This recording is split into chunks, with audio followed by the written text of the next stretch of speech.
नमस्कार मित्रांनो, नेहमी मी लैंगिक विषयावर व्हिडिओ जे बनवतो आहे ते तुमचं नॉलेज वाढवण्यासाठी। आजचा जो आपला विषय आहे की परफेक्ट सेक्स म्हणजे काय, हा खूप मोठा प्रश्न मला म्हणजे पेशंट विचारतात किंवा माझे मित्रमंडळी विचारतात की what do you mean by the perfect sex.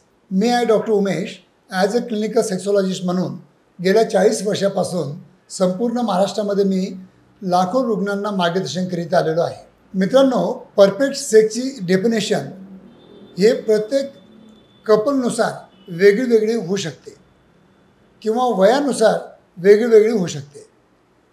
Perfect sex म्हणजे सायंटिफिकली जर विचार केला तर आपली कामक्रीडा करताना किंवा इंटिमेट जेव्हा आपण होतो तेव्हा दोघांनाही त्याच्यातून आनंद मिळाला पाहिजे। आनंद मिळाला म्हणजे ऑर्गॅझम मिळाला पाहिजे। जर दोघांना जर ऑर्गॅझम ॲट अ टाईम जर मिळत असेल तर त्या कंडिशनला आम्ही परफेक्ट सेक्स असं म्हणतो। कारण की बरेच पुरुष काय करतात की घाईघाईमध्ये सेक्स प्रक्रिया उरकण्याची त्यांना सवय लागलेली असते आणि स्लीपिंग पिल म्हणून त्यांचा ते वापर करतात की आता आपल्याला कसंतरी आपल्याला कामक्रीडा उरकायची आहे आणि झोपायचं आहे, मला मी खूप थकलो आहे, मला झोपायचं आहे। तर असं न करता समोरच्या पार्टनरचा पण विचार जर केला तर मला वाटतं की तुम्ही परफेक्ट सेक्स करू शकता। तुम्ही घाई करू नका, हळूहळू तुम्ही पुढे जा। मिसेसच्या विचार विनिमय करून तिला काय आवडतं काय आवडत नाही त्या परीनं तुम्ही जर कामक्रीडामध्ये पुढं जर गेलात तर तुम्हाला कळून चुकेल की त्यांना कुठं आनंद मिळतो आहे। आणि असं काही नाही आहे की फास्ट स्ट्रोकिंग केल्यामुळे त्यांना आनंद मिळतो, हे अत्यंत चुकीचं आहे। कारण त्यांना इजा पण होऊ शकते आणि पुढच्या वेळेस तुम्हाला जितकं कॉपरेशन त्याच्याकडून एक्सपेक्ट असतं तेवढं मिळत नाही।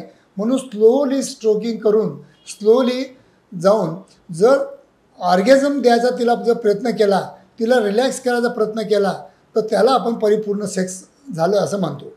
म्हणून मित्रांनो, इथं मी तुम्हाला 1-2 टिप द्यायची माझी इच्छा आहे की घाई करू नका, दोघांच्या विचार करूनच तुम्ही सेक्स करा।